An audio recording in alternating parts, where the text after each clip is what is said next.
So I'm currently in the middle of getting ready, and with this rain going on in the background, and I started randomly thinking about like some scary stuff that has happened in my life, and I decided, why not tell you guys while I get ready all the paranormal shit that has happened in my life. I am Puerto Rican, so growing up, we have always been taught to be scared of the paranormal and to be careful about certain things, what we say, what we do in our home. But honestly, me personally, I've never been one to be afraid, just because my opinion is just another life form. But I guess let me start out with some context first. So I grew up in Connecticut. I was born and raised in Connecticut and moved to Florida when I was very young. And if you're from up north, there's always been a lot of killings, a lot of murders, a lot of suicides. The house I grew up in, we had an attic. And in said attic, we actually found out that the owner of the house actually killed himself up there, and whoever bought the house after decided to put the whole room surrounded in newspapers. So off rip, we already know that our house is super haunted. The owner of the house literally killed himself up there, and we have no idea exactly as to why he did it, what happened, why he decided to go that way, but he did. So whatever, we're moving in. It's me, my family, and then we also have one of my aunts and her husband actually helping us move everything in, because it was, just me and my family. So whatever, we're moving everything in, and I guess you could say he was my uncle at the time. But my uncle at the time, he and my aunt had just gotten married. So they decided to take their wedding rings off and put it on the side table in the guest room that we had set up for them. So whatever, we finish unpacking everything, we have a good night. Well, then everyone goes to sleep. The next morning, we are awoken by said uncle absolutely tweaking that he cannot find his wedding band, that someone took his wedding band. Obviously, everyone's blaming me, because at the time, I was literally an infant, so I would have blamed me too. Whatever, obviously it wasn't me, so everyone's going around the house trying to figure out as to where exactly this ring could have just magically gone to.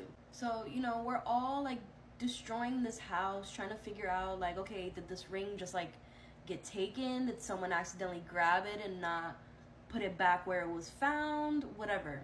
We're all freaking out trying to figure it out, and all we hear is my mom like, gasp, like a really loud like So obviously after that, everyone's like running towards my mom, like trying to figure out exactly what it was that she saw. And only way I can describe exactly what it was that we saw was pretty much, it looked like someone had taken his ring, as if someone had just built the home, put the ring in the wall, and then covered the wall. So like legit half of the ring was in the wall and the other half was sticking out. So we're all like, what the hell, like what could have possibly happened?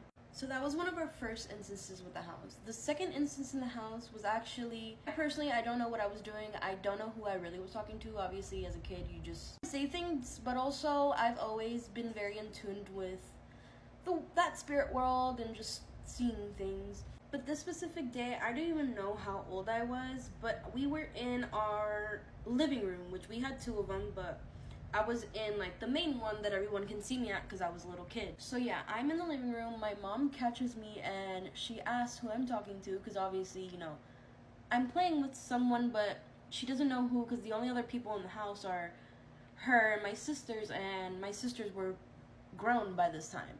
So yeah, my mom comes in, she asks me exactly who I'm talking to, and I tell her that I am talking to her grandma. But for context, her grandma had already been dead for like 2 to 3 years. So as to who exactly I was really talking to, I have no idea. Okay, so the last story I have for us when we were living up north was actually the day I was brought home. So yeah, the day I was brought home, obviously everything was normal, but at night, my mom says that she woke up to see a black figure standing over me.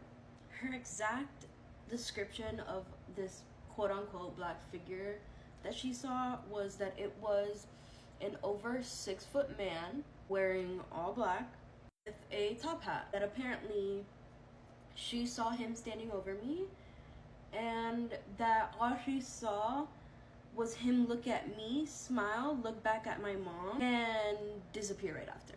So fast forward a few years, my parents are finally tired of living up north, dealing with the cold, dealing with all this random crazy shit that just keeps happening in this house, we end up moving down south. And if I'm not mistaken, I feel like that was where everything went downhill. So, we're thinking, great, we're down south, it's always sunny, it's not cold anymore. This is gonna be great for all of us, like it's me, my family, my sisters. We thought we were all gonna thrive. The first house that we ended up moving into was actually like a really beautiful home. It was really nice. Neighbors were nice, everything cool.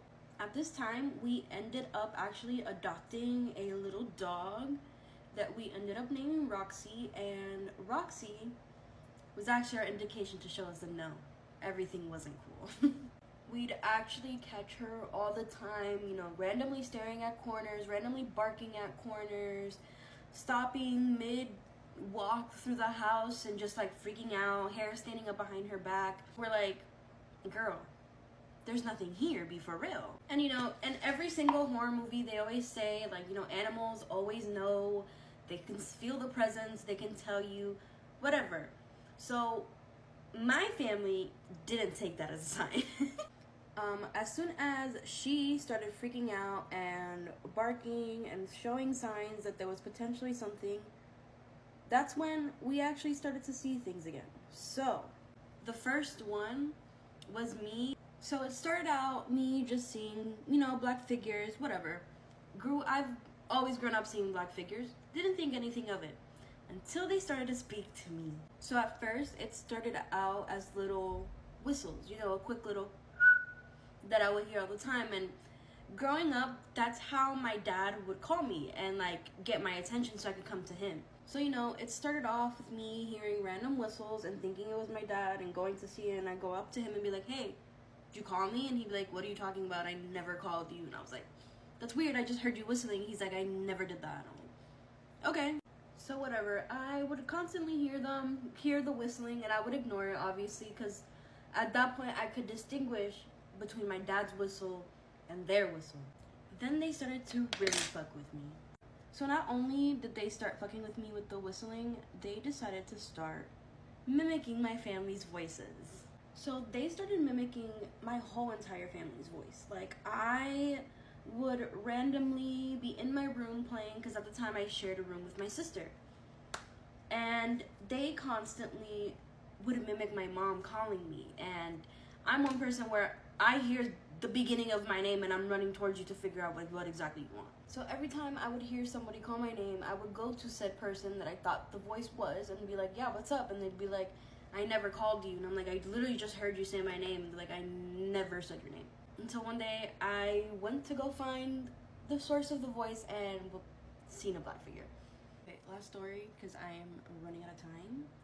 This one is like, I guess, one of the most recent, I guess you can say. So this one actually happened in the middle of the night. Like, I was already completely asleep. So whatever, yeah, I was asleep. I just remember like feeling someone like rubbing on my back, and I didn't think anything of it. I thought it was either my man or just, somebody that was trying to wake me up, like being all nice. So yeah, they were rubbing on my back, and then I felt like the indentation of like someone sitting next to me.